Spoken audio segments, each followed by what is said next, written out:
Bom dia, né, efetivamente, para quem for assistir depois, quem está assistindo ao vivo vai acompanhando, vou deixar o chat aberto. Então, essa aula é referente à nossa próxima semana, né, que eu pedi para vocês se eu podia deixar salvo, porque no dia 15 eu não estaria aqui. Então, vamos lá, a gente vai falar do tema orientação, desenvolvimento, como a gente sempre faz, e depois fica salvo para vocês lá no grupo. Como eu falei, mesmo quem está assistindo ao vivo, caso não queira interagir, né, que só conectou para eu poder gravar, já agradeço também, eu vou perguntando, eu mesma respondo, se vocês não conseguirem responder em tempo aqui as coisas, não tem problema, tá bom? De verdade, não se sintam pressionados a, né, essa situação. Então, vamos lá. Bom, primeiro ponto importante, coloquei um tema que, novamente, está naquela lista de temas que são relevantes para o Enem, porém, né, se a gente falar assim, não necessariamente vai ser um tema que cai esse ano, talvez, coloquei para a gente trabalhar hoje a questão que envolve doação de órgãos, né? Então, doação de órgãos, pensando em quê? Quais são os desafios? Vou pôr aqui o tema para a gente poder falar um pouquinho da frase temática e seguimos depois discutindo. Ó, anota a frase temática, vamos lá? Coloca a frase temática para mim, anotadinha, para que a gente, na sequência, debata quais são os pontos. Vou dar um minutinho para vocês anotarem e seguimos já fazendo.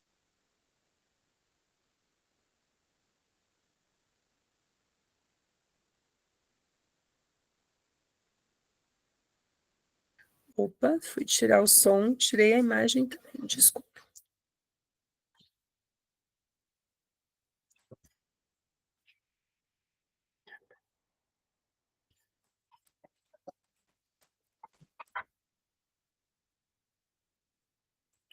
Desafios para ampliar a doação de órgãos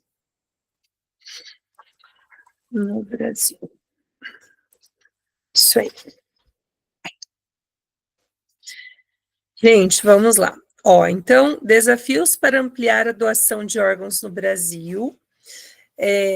Padrão, então, da frase temática. Padrão Enem, com a palavra desafios, né? Como a gente já sabe, realmente, quando tem desafios, ele quer que você proponha na discussão quais são os impedimentos, quais são os pontos que dificultam essa situação, né? E aí, vamos pensar um pouquinho. Então, alguns pontos que eu queria destacar, por isso eu escolhi esse tema. Quando a gente pensa em Enem, naturalmente vocês já vão para qual lado? O lado que discute, principalmente, assim, desafios relacionados ao papel do governo, o que falha da parte do governo em relação a essa situação, qual que é a dificuldade, né, de atuação do governo sobre esse ponto. E aí, nesse caso aqui, a gente tem uma discussão que vai sobre qual situação. O Brasil é um dos países que tem melhor sistema de receptação e de, né, digamos assim, cirurgias de transplante no mundo. Então, essa discussão começa partindo de qual pressuposto? Como que eu saio do que tradicionalmente eu faria na prova. Então, a gente não vai trabalhar nessa redação com negligência do Estado. Vamos partir para outras ideias, ó. Então, sugestão, vou pôr aqui no chat e vou falando para a gente ir trabalhando, tá? Sugestão, então, não abordar negligência estatal, tá? Não abordar negligência estatal. Se eu não vou abordar negligência estatal, o que resta para mim? Qual é a situação que eu posso trabalhar nesse caso? Gente, nós vamos colocar aqui outras situações, tá? Porque realmente o país tem um destaque internacional, tanto na receptação quanto na situação que envolve, né, a abordagem dos transplantes no país. Então, quando a gente pensa em desafios para ampliar, ele não está dizendo que não exista, mas ele está dizendo que algumas situações acabam gerando dificuldade nesse sentido. Então, vamos pensar um pouquinho. Vamos lá. Quais são dificuldades que a gente poderia listar, né? Vou voltar um pouquinho aqui nos textos motivadores, para que vocês também partam deles para referir-se, né, a essas dificuldades. E aí, o primeiro texto, ele já aborda uma das situações que certamente são um dos mais, né, digamos assim, referenciais quando a gente discute essa situação, que é a dificuldade por parte do quê? Da autorização da família. Depois eu vou ajudar vocês na construção do argumento. A gente vai primeiro listar ideias, depois pensar em como que eu posso abordar isso no meu ponto de desenvolvimento, né? No meu D1, no meu D2. Então, quando a gente pensa na negativa familiar, nessa questão que é a autorização da família, então eu posso dizer que um dos desafios para ampliar é o quê? É promover uma maior conscientização da família doadora, né? Então, existe uma situação que é desafio, que é a resistência da família do doador. Por quê? Vamos pôr um asterisco. Quais são as situações de doação de órgãos que nós temos no país? Em vida, é fato que alguns órgãos podem ser doados, né, em vida, mas a maior parte dos órgãos são doados após qual situação? Morte encefálica do doador. Então, diante desse processo, né, que poucas são as possibilidades de doação em vida e que a maioria, né, dos órgãos depende da morte encefálica do doador, nós acabamos tendo como empecilho resistência familiar, resistência da família. Por quê? Então, vou pôr aqui entre parênteses também, porque isso depende de morte encefálica do doador, e existe um contexto, né, para a gente trabalhar aquela parte da explicação, um contexto de luto, né, familiar, que deve ser relacionado à ideia de como é que o contexto de luto da família vai prevalecer, né, vai superar o que seria a necessidade de um comportamento mais empático. Então, certamente isso vai dificultar bastante, né, que haja essa situação, que haja essa doação. Então, num primeiro ponto, destacaria esse aspecto, né? A gente põe ali morte encefálica, contexto de luto versus empatia, que a família, num contexto em que precise ser empática, vai ter que superar a dor do luto, a relação da morte, como uma referência de superação para que possa ser feita a doação. Eu posso propor um outro ponto como desafio também, que é não só a dificuldade por falta, né, no caso ali de empatia, mas a falta de conhecimento mesmo. E isso eu posso também atrelar ainda à questão que é familiar, tá? Então, falta de conhecimento da família do doador e em que sentido a falta de conhecimento da família do doador interfere, gente? O que é o conhecimento técnico que seria necessário?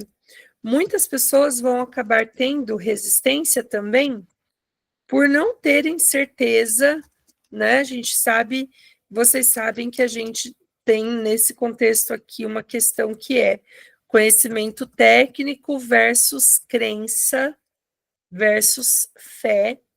E é fato, né, que quando a gente pensa assim, num contexto em que há a perda de uma pessoa, muitas vezes haveria qual perspectiva? A questão da falta do conhecimento sobre e se a pessoa volta, né?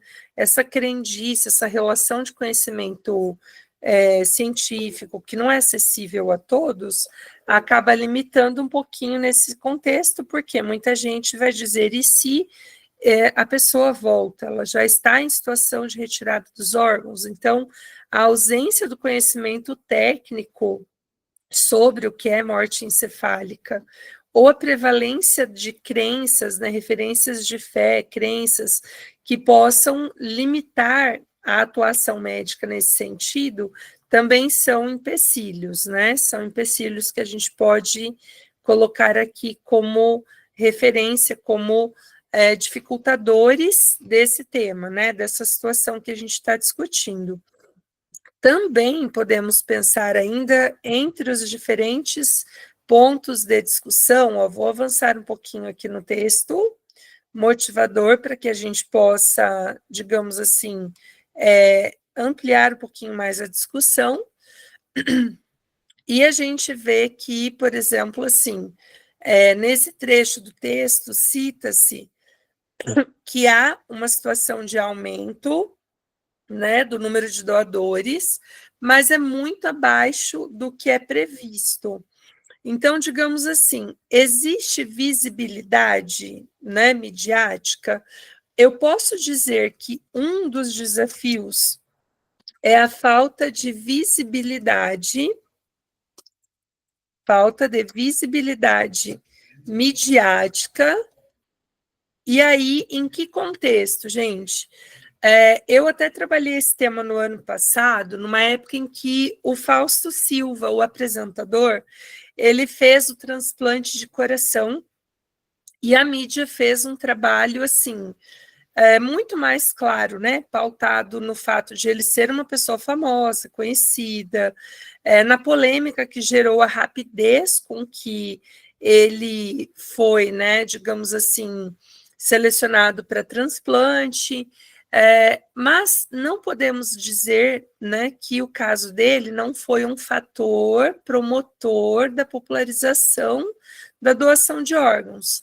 Então, quando a gente fala assim, hoje, a gente já não está ouvindo mais, não está vendo mais um trabalho muito efetivo de divulgação, né? Então, se a gente pensa assim, bom, a falta dessa visibilidade certamente repercute no fato de que, a partir do momento que a mídia falava muito da importância da doação, pessoas foram, por alguma razão ali de conhecimento, de estímulo, né, foram motivadas a se tornar doadoras.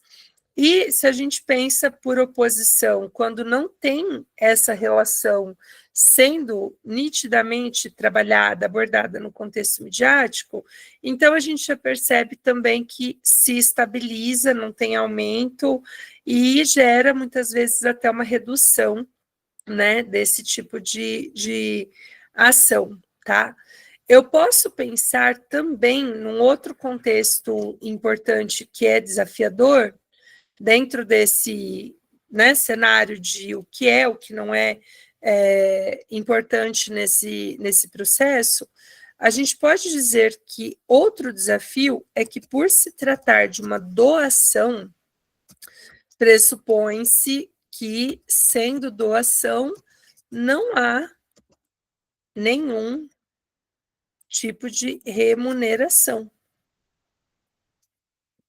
Então, por não ter remuneração, a gente pode dizer assim, mas será que eu posso dizer que esse é o motivo, né? As pessoas não estão, digamos assim, tão focadas em proporcionar para o outro e porque não há remuneração? Eu diria que sim, gente. Porque se vocês falarem assim, olha, a doação é de alguma forma remunerada, vocês podem crer que haveria pessoas, né, mais interessadas nesse processo. Então, por ser doação, não há remuneração, a gente pode trabalhar com qual perspectiva? Nós podemos dizer que, por não ter remuneração, a gente tem aqui também, consequentemente, já vou voltar nele, Isa, a gente pode falar sobre essa questão da não remuneração, do individualismo como um fato que prevalece quando não tem remuneração. Então, as pessoas vão prevalecer preocupadas com aquilo que as atende, não que atende o outro, né? Então, esse fator ali que a gente mencionou sobre a questão da não remuneração num contexto capitalista, eu tenho menos pessoas interessadas em doar, visto que isso não gera para elas nenhum benefício econômico. Portanto, elas estão visivelmente, né, ali relacionadas a uma situação que é individualista. A Isa perguntou sobre a questão da falta de visibilidade midiática. No sentido, Isa, da falta de campanhas ou na falta de discussão desse tema na mídia, tá? Então, respondendo a dúvida, ó, quando a gente pensa em falta de visibilidade midiática, nós estamos pensando em não ter, tá? Não há programas ou não há uma direção, né? Programações direcionadas à abordagem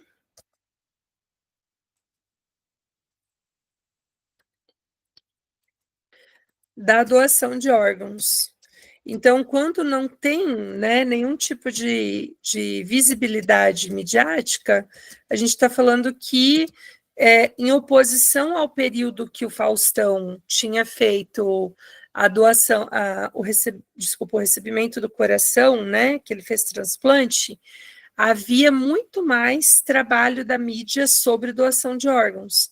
Então, naquele momento em que o Faustão fez o transplante, tinha todo dia um programa falando de transplante de órgãos, como que funciona, como que é o trabalho. Então, havia muito mais informação circulando na mídia. Então, eu posso dizer que quando falta visibilidade, também falta, vou pôr nesse mesmo argumento para vocês complementarem, falta estímulo. Falta estímulo.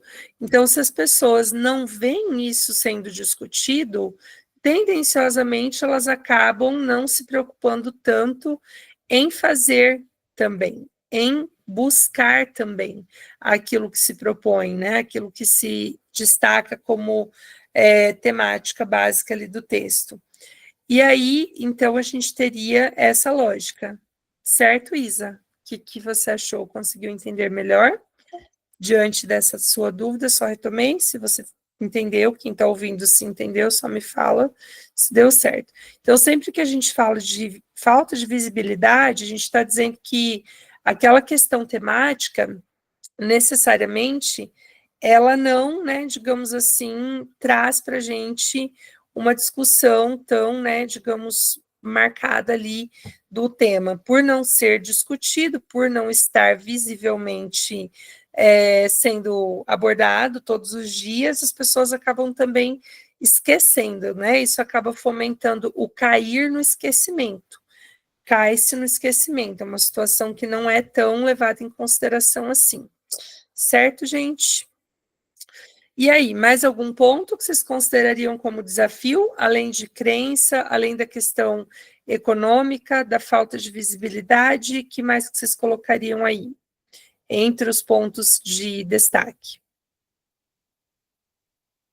Algum que vocês considerariam mais importante? Não? Vamos lá, então. Pensando em ideias de desenvolvimento, vou avançar um pouquinho aqui nos repertórios. Se por acaso vocês tiverem outras ideias, vocês me mandam, tá? Deixa eu pôr aqui para frente um pouquinho para ideias de desenvolvimento e repertórios. Vamos lá. Então, eu coloquei aqui na pesquisa, né, de ideias para vocês, quando que foi o primeiro transplante bem sucedido, né? Então, a gente pode dizer que, nesse contexto, eu posso usar como repertório de abertura, por exemplo, né? Se a gente vê assim, foi uma primeira situação em 1950, né? Um dos momentos lá em que houve o primeiro transplante, e aí a gente pode afirmar que desde esse primeiro a gente tem, digamos assim, situações que são da evolução da medicina. A gente poderia destacar que dessa década de 50, né, nos Estados Unidos, do primeiro transplante até hoje, a gente tem um percurso de evolução na doação e nos transplantes que são realizados, mas que isso não supre a demanda, né, que se tem, afinal, a gente pode afirmar que essas filas, né, de pessoas esperando, de receptores, elas são muito maiores do que as de pessoas que estão dispostas ao processo de doação, né? Então, tem um primeiro ponto, assim, seria pensar em referenciação histórica. Também coloquei aqui um outro ponto de sugestão para vocês. É uma questão que envolve a legislação nacional, né? Então, existe regulamentação do transplante de órgãos, né? Da doação, portanto, não remunerada, então é importante isso. Quando a gente brinca, né? Acho que vocês vão lembrar de um ditado popular que diz assim: nossa, custou um rim. Essa prerrogativa do custar um rim é porque tem países onde não é, por exemplo, proibida a venda e pessoas vendem órgãos, traficam órgãos, né? Então existem assim fatores que fora do nosso contexto aqui estão relacionados ao porquê no país foi regulamentado e por que é proibido qualquer tipo de remuneração, né? Então, essa questão também, regulamentação, eu colocaria como possível ideia de introdução, porque existe uma lei, essa lei regulamenta, e ela propõe que o responsável, né, o familiar, que deve, positivo ou negativamente, autorizar, né, essa situação de acesso aos órgãos para doação, tá? E uma coisa importante de se destacar desse slide também é que todas as doações, elas são feitas, aliás, todos os transplantes, desculpa, eles são feitos pelo SUS, né? Essa é uma questão interessante para a gente pensar aqui em termos de desenvolvimento, porque se a gente falar assim, olha, mas se uma pessoa puder pagar, na época do Fausto Silva, levantou-se muito esse debate, né? Se ele não tinha, por exemplo, feito algum tipo de pagamento, se ele não foi alguém que passou na frente porque pagou. Então, assim, levantou-se isso, mas de fato não temos, né, assim, possibilidade de pagamento. Então, vejam ali, né, que ele cita que os transplantes são realizados pelo SUS, mas a gente pode ter pessoas que auxiliam, né? Então, por exemplo, como os transplantes têm que ser muito rápidos, né? Por exemplo, acho que o coração, ele no máximo 4 horas após a morte cerebral, ele tem que ser transplantado. Então, existe um sistema, assim, que é uma operação de guerra, né? Quase que para que chegue até a pessoa que está esperando em tempo suficiente. Então, por que tem ali que 86% são feitos e não 100%? Porque existem auxílios que são, muitas vezes, de empresas, de empresários. Tem empresas que cedem jatos, né, para levar o órgão mais rápido. Então, existe, assim, um certo investimento que não é só do SUS, porém, 86%, é quase 90%, passa pelo SUS, né? Então, esse seria um fato importante aqui para destacar. Também coloquei aqui na nossa leitura complementar, vou avançar um pouquinho, algumas ideias importantes, né? Muita gente fala assim, mas e se eu quiser ser doador? Antigamente, gente, no Brasil, a gente tinha um contexto em que eu podia, no meu próprio documento, colocar a expectativa de que eu me tornasse doador de órgãos, tá? Então, se você falar assim, hoje não pode mais, hoje não, hoje é família, tá? Então, digamos assim, toda essa parte de eu quero ser doador, está escrito aqui no slide que eu mandei para vocês. Eu até posso deixar por escrito o meu desejo, né? Expressar em vida o meu desejo. Porém, ainda assim, né, isso dependerá do processo de autorização da família em situação de morte. Então, digamos, essa questão, ela vai também pegar um pouquinho como desafio, né? Então, eu tenho autonomia para dizer que eu quero, mas eu dependo da família. Então, um dos desafios, o que vocês poderiam pôr na lista de vocês? Seria a própria questão do sistema, da legislação. Se a gente falasse de negligência estatal genericamente, eu aconselharia evitar. Mas quando a gente pensa que, de certa forma, a legislação que propõe que a família deva decidir é um tipo de impedimento, né? Então, o desejo do, digamos, indivíduo deveria prevalecer e deveria ser suficiente, né? Então, a gente pode falar que um dos desafios é a legislação que não necessariamente permite ao indivíduo fazer essa escolha em vida e gera uma situação que pode posteriormente motivar a negativa familiar. Então, seria um caminho também de argumentação, né? Esse seria um ponto que vocês poderiam abordar também. E aí, seguimos falando um pouquinho de curiosidades, né? Eu coloquei aqui umas curiosidades sobre quais órgãos e tecidos podem ser doados e o tempo. Então, a gente falou da questão do tempo, do coração, que é de 4 a 6 horas, e a maioria tem realmente assim um tempo muito curto até que o transplante ocorra, por isso que muitas vezes são feitos assim procedimentos que contam com auxílio, né? Eu falei que o SUS custeia, mas pode ser que, dependendo da demanda, você tenha situações que sejam de uma ação conjunta, né, coletiva, para que chegue até a pessoa que precisa. E aí, seguimos, agora vamos falar um pouquinho de soluções. Deixa eu avançar aqui um pouquinho.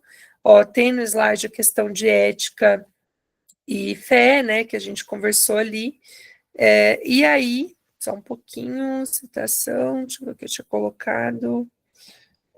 Acho que principalmente essa parte, né, que a gente colocou aqui, ok. Bom, do Ministério da Saúde, falei, né, que seria responsável pela maioria dos custeios, né, a gente viu isso também.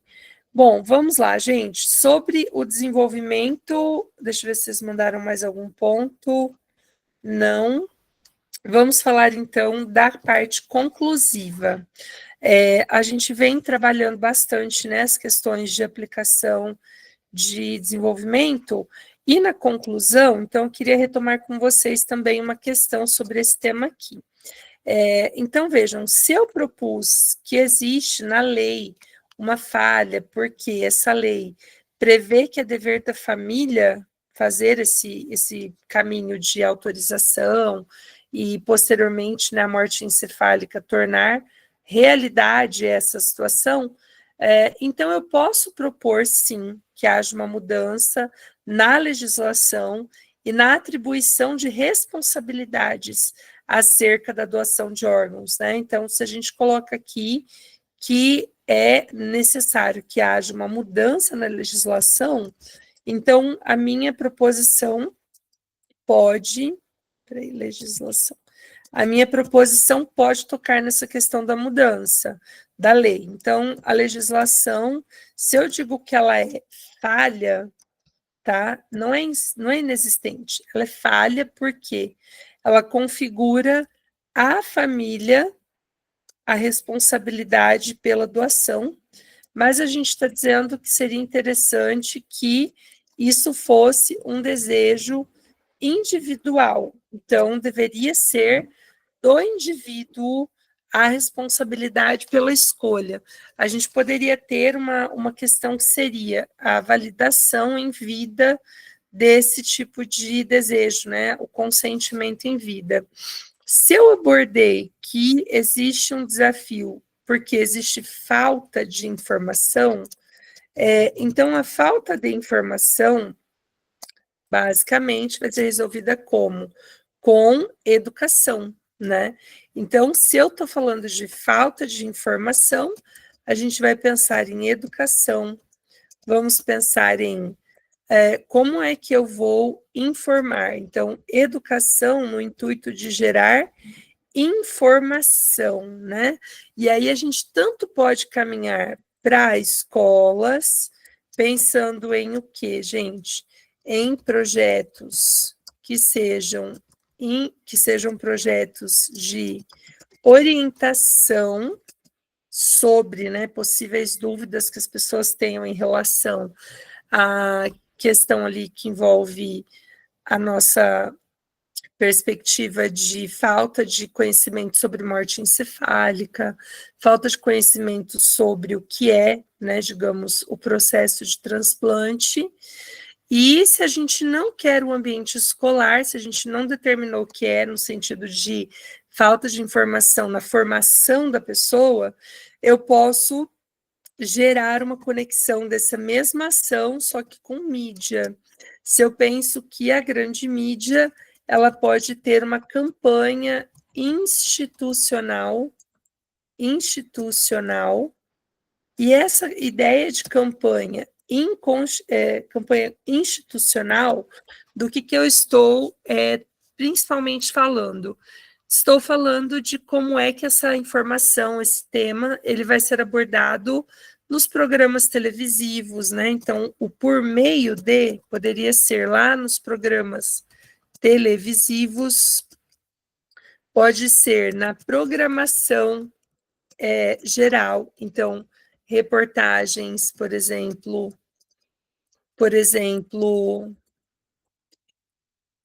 informação que vá. Espera só um pouquinho, repertórios.